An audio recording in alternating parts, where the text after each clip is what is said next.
En mayo de 1968, estalló en París una revuelta estudiantil que exigía, entre otras cosas, la llamada liberación sexual. El descubrimiento de la píldora anticonceptiva poco antes dio alas a este movimiento que iba a quebrar las bases cristianas del matrimonio y de la procreación.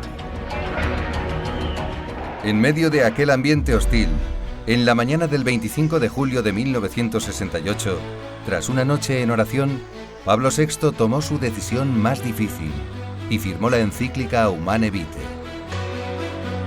Según su secretario de Estado, cardenal Agostino Casaroli, el Papa firmó su propia pasión.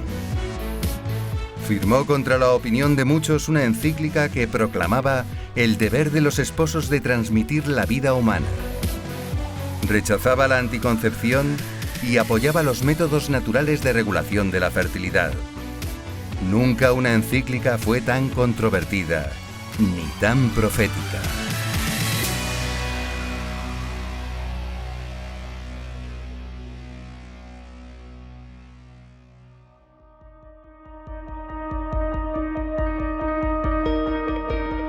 El Papa Francisco, en una entrevista a los periódicos La Nación y Corriere della Sera, alabó la genialidad profética de Pablo VI, quien tuvo el coraje de ir contra la mayoría, de defender la disciplina moral, de aplicar un freno cultural, de oponerse al neomalthusianismo presente y futuro, al promulgar la encíclica Humane Vitae.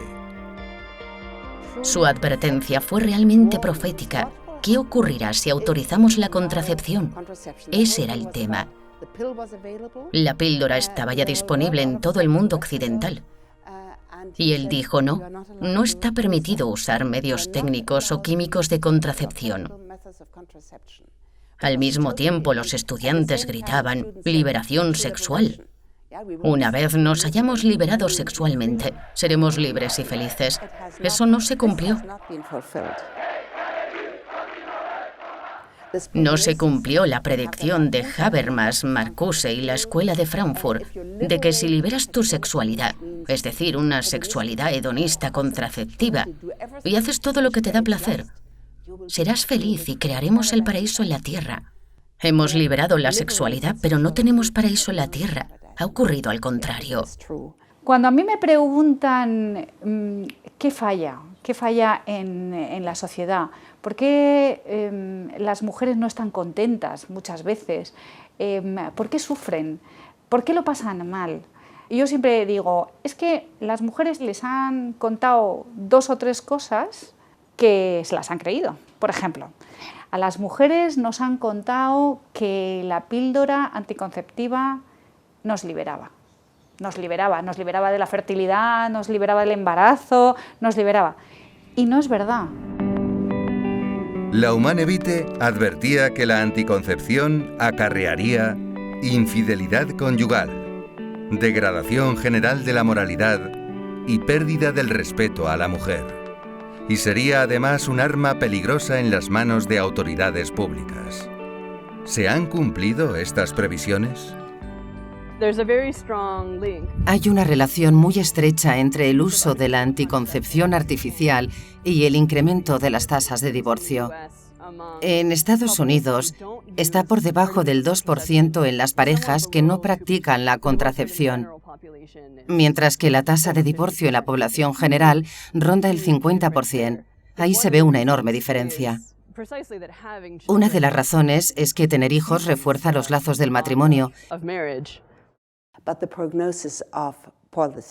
La premonición de Pablo VI en la Humane Vitae, de que aumentaría la infidelidad entre marido y mujer en el matrimonio, si la mujer puede controlar la concepción, que habría el peligro de que el Estado utilice políticas contraceptivas para reducir la población en otras naciones. Él previó esto ya entonces.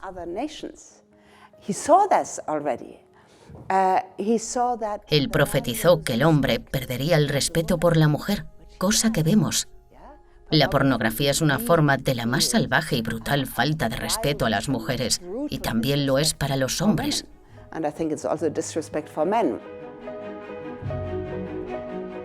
la píldora anticonceptiva ha liberado al varón para que haga con la mujer lo que le da la gana y la use, no la ame. Y esto es terrible, porque la mujer se ha tomado la píldora pensando que ella era la que se liberaba, cuando lo que ha liberado es a todos los varones que tenía alrededor para que tengan relaciones sexuales con ella sin ningún tipo de responsabilidad ni de autocontrol. Esto hay que decirlo, porque a las mujeres nos han dicho que los hijos nos atan, que los hijos nos quitan la libertad, que los hijos no nos dejan ser profesionales, y no es verdad. Sencillamente no es verdad.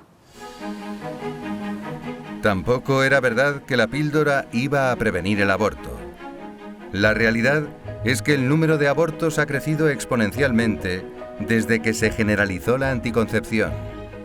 Un informe de la Organización Mundial de la Salud los calcula en unos 56 millones entre 2010 y 2014. Muchos de ellos los financian gobiernos. En el tercer mundo se propaga un proselitismo anticonceptivo financiado por países ricos.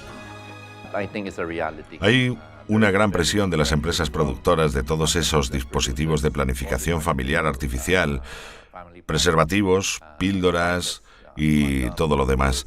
Ganan mucho dinero. Dinero de los lobbies que se paga a los políticos para hacer que apoyen y promuevan la llamada mentalidad contraceptiva. Así que esta presión es muy fuerte. Uno de los efectos secundarios de esa mentalidad de control de la población han sido los programas de educación sexual que se han propagado por América Latina y África y por todo el mundo, en realidad también en el mundo desarrollado. Generalmente se presenta como sexo seguro, y por sexo seguro se entiende: juega con el sexo, tú solo protégete. ¿Y qué es lo que ha ocurrido? Lo que sabemos ahora al cabo de tantos años es que no existe tal cosa como el sexo seguro, que las enfermedades de transmisión sexual han crecido inmensamente entre los adolescentes. Los estudios muestran que esto ha afectado a su rendimiento académico, su estabilidad psíquica, su productividad, y eso también ha aumentado los costos de salud pública. Gobiernos enseñando sexo seguro a los niños y sobreabundancia de pornografía en Internet alimentan la creciente promiscuidad. Eso se refleja en unas estadísticas que la prensa no gusta publicar. Lo dice la Organización Mundial de la Salud. Más de 1 millón de personas en todo el mundo contraen infecciones de transmisión sexual cada día.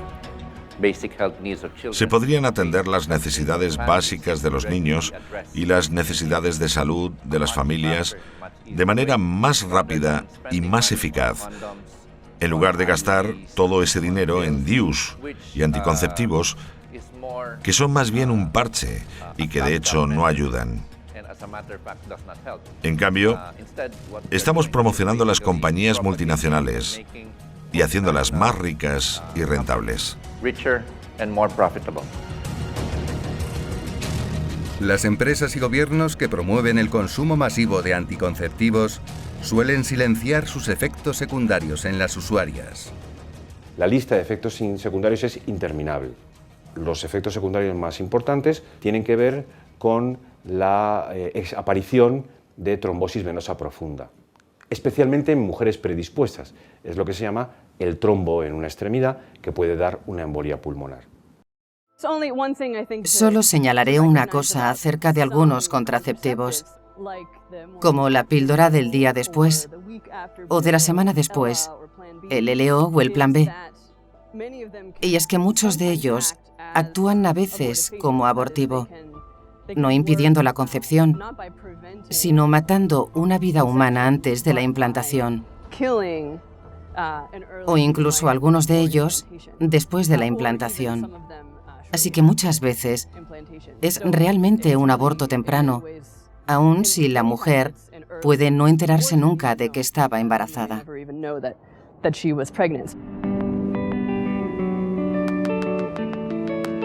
Los hechos han desmentido otro dogma mediático, el de la explosión demográfica.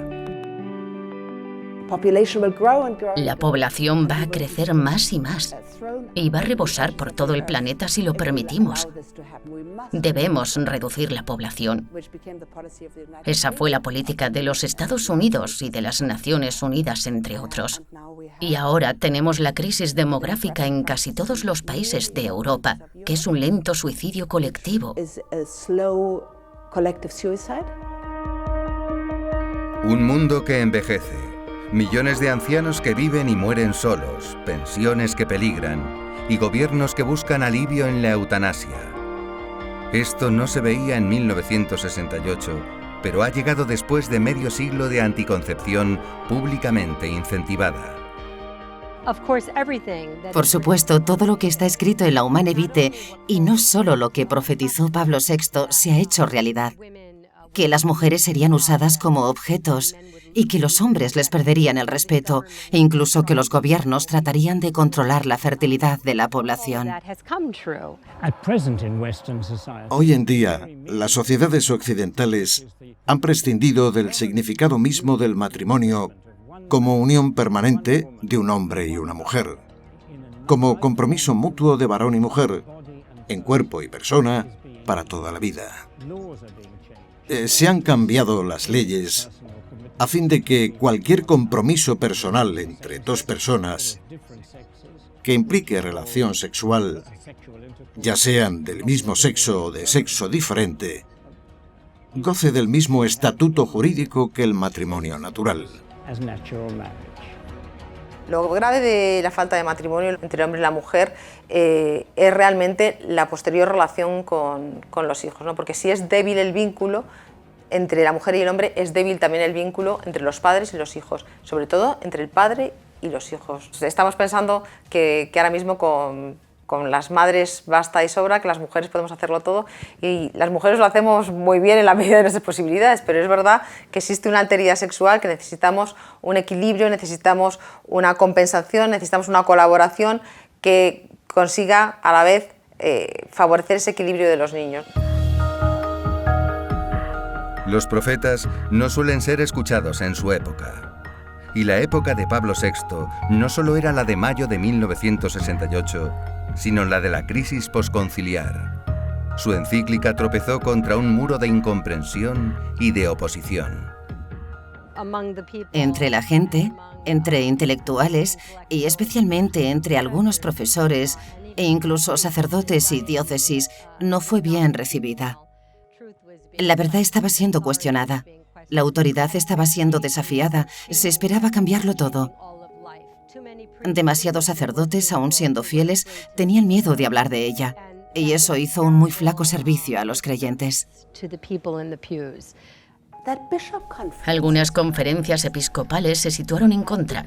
La declaración de la alemana en Königstein, la declaración de Winnipeg de la de Canadá, la de Austria en María Sela y otras conferencias episcopales hablaron en contra.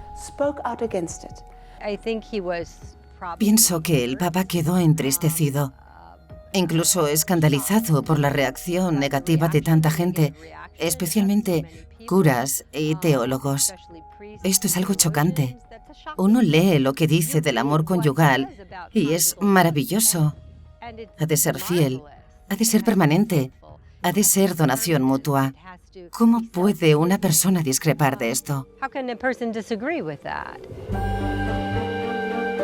La píldora se propagaba en perjuicio del matrimonio, la familia y la sociedad, y en beneficio de sus fabricantes. Presionaban al Papa para aprobarla. Alegaban que no había alternativa, pero sí la había. Eran los métodos naturales de regulación de la fertilidad. Para entender cómo funcionan, basta una simple comparación. Es como en el campo. Ante un campo seco, tú puedes sembrar, pero si no llueve, aquella semilla no crece. En un campo húmedo, tú puedes sembrar y si llueve, esa semilla crece. El cuerpo femenino tiene esos periodos de sequedad y de humedad que permiten la fecundación. ¿En qué puede consistir el método sin más? La mujer conocerse cuáles son sus periodos fértiles y sus periodos de sequedad, y por tanto, si no puedes tener un hijo o no quieres en un momento dado tener un hijo, pues no tener relaciones en esos días. Al contrario, también sirve para aquella persona que desea tener hijos y que tiene dificultades, hacer uso del acto conyugal durante los días de fertilidad, pues es una garantía de un 100% de un embarazo. Ya en 1966, un matrimonio francés había experimentado su eficacia a gran escala. Nos llamaron a la isla Mauricio porque el gobierno había implantado la planificación familiar, pero la población hindú, católica y musulmana no quería medios artificiales. Estuvimos allí 2 años para educar a toda la población y salió muy bien. Y la gente estaba completamente de acuerdo con los métodos naturales.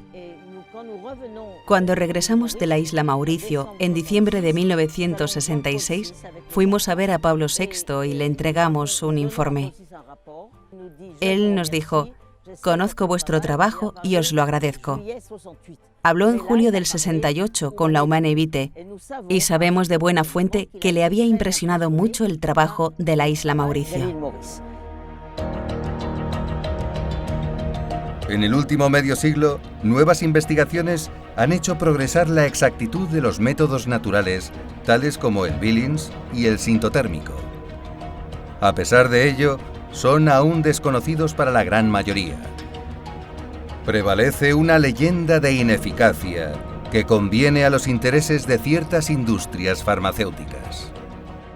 La realidad es que cuando se utiliza siguiendo las reglas de los métodos de planificación familiar natural, la eficacia es muy alta y es altísima y absolutamente equivalente a otra metodología artificial, diferente filosofía, cuando ya nos ceñimos incluso a la fase infértil postovulatoria. En esos casos, lógicamente, los resultados de eficacia son muchísimo más altos. La encíclica afirma que todo acto conyugal ha de estar abierto a la vida. Es justo lo contrario de lo que enseñan hoy muchos programas públicos de educación sexual. Tratan de separar 3 dimensiones esenciales de la vida conyugal: el amor, la emoción por una parte, la sexualidad, la expresión carnal por otra parte, y la dimensión procreadora, o sea, la de acoger y dar la vida. Con la separación de estos 3 componentes, asistimos también a un deterioro de la felicidad de la pareja, que ya no vive su vida de unión conyugal en su verdadera dimensión unitiva. La Iglesia Católica no piensa que los esposos deban tener tantos hijos como les sea físicamente posible. Pero la Iglesia anima a los cónyuges a ser generosos y abiertos a la vida y a ver en los hijos una bendición de Dios. La Iglesia Católica reconoce también que puede haber épocas en las que sea razonable permitir un espacio entre los nacimientos, por la salud de la madre o por diversos motivos serios que indicarían la necesidad de no tener otro hijo enseguida. A veces se dice que la doctrina de la Iglesia es exigente, y es cierto, porque la Iglesia quiere darnos la posibilidad de subir más arriba, de progresar en la vida. Máximo y Patricia viven en Holanda. El verles normales y alegres con sus 12 hijos parece despertar en algunas mujeres una sana envidia de maternidad. Yo estoy muy agradecida a Papa Paulo VI porque en la encíclica Humane Vitae ho descubierto un panorama para ser libre en favor de la vida. Esta encíclica è un tesoro, si può sperimentare la libertà. Para nosotros, la paternidad responsable de que habla Humane Vitae no ha significado calcular los hijos que tenemos que tener, sino ser consapevole de la grandeza de la llamada a participar con Dios, a la misión de dar la vida a nuevos hijos de Dios, que son para siempre, para la vida eterna. De hecho, cuando tienes un bebé, lo primero que piensas es que el sexo en sí mismo es un regalo de Dios. Y de ese regalo del amor sale otro regalo en forma de bebé. Se te da la posibilidad, como ser humano, de jugar un papel muy especial, que es el de ser co-creador con Dios. Yo, al ser madre, llegué a entender que el amor de Dios supera el entendimiento humano. Yo miro a mis 3 adorables criaturas y me pregunto, si yo les quiero tanto y Dios me ama a mí mucho más, entonces el amor de Dios supera todo lo que una persona puede entender. Then the love of God is beyond human understanding for sure. Además de tantos frutos individuales y familiares, la encíclica inspiró multitud de iniciativas basadas en los métodos naturales. La Liga de Pareja a Pareja se creó por la inspiración proveniente de la Humane Vitae del Papa Pablo VI, en la que invitaba a los matrimonios a servir a otros matrimonios. Y de ahí es de donde nació nuestra misión. En nuestro formato educativo no solo enseñamos las bases científicas y técnicas del método mismo, sino que lo planteamos dentro del contexto del plan de Dios para el matrimonio. Tenemos 197 diócesis en los Estados Unidos y más de la mitad, incluso diría las 3/4 partes, tienen algún tipo de enseñanza de métodos de reconocimiento de la fertilidad. Uno de los frutos en el campo médico fue el Instituto Pablo VI para el tratamiento de la infertilidad de Omaha. Allí nació la naprotecnología, una nueva ciencia para favorecer el embarazo basada en métodos naturales.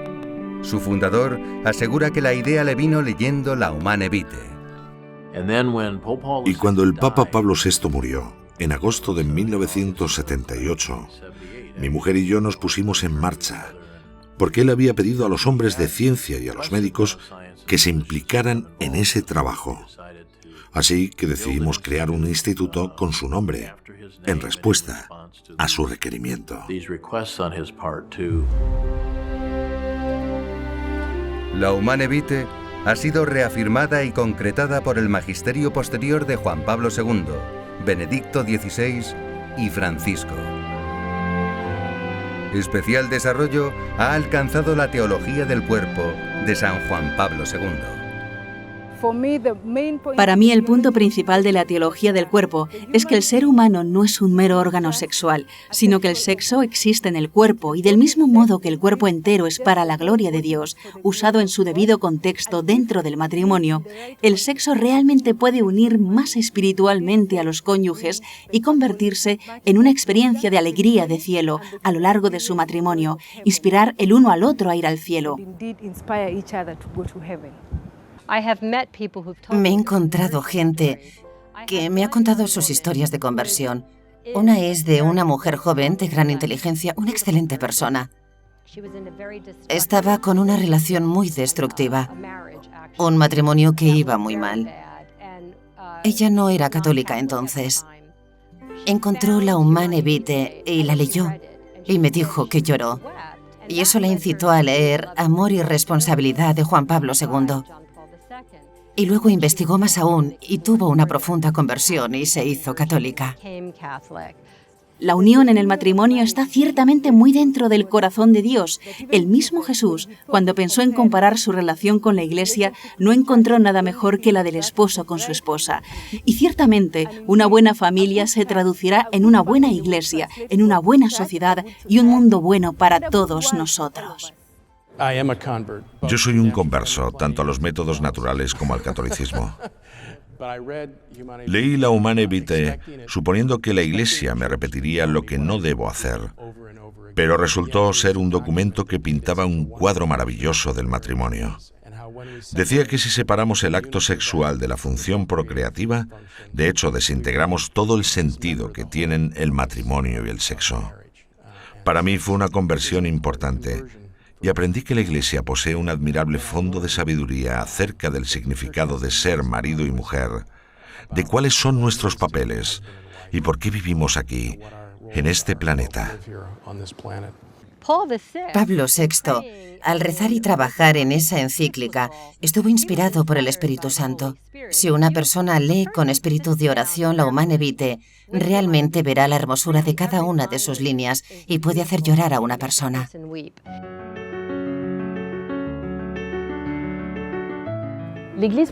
La Iglesia propone no recurrir a los anticonceptivos, por una parte, para respetar la creación y no impedir el nacimiento de una vida, pero también para respetar íntegramente el cuerpo de la mujer, que es quien lleva el embarazo, y a la vez el del hombre, que gracias a los métodos naturales aprende a conocer el cuerpo de su esposa y respetar su ciclo natural.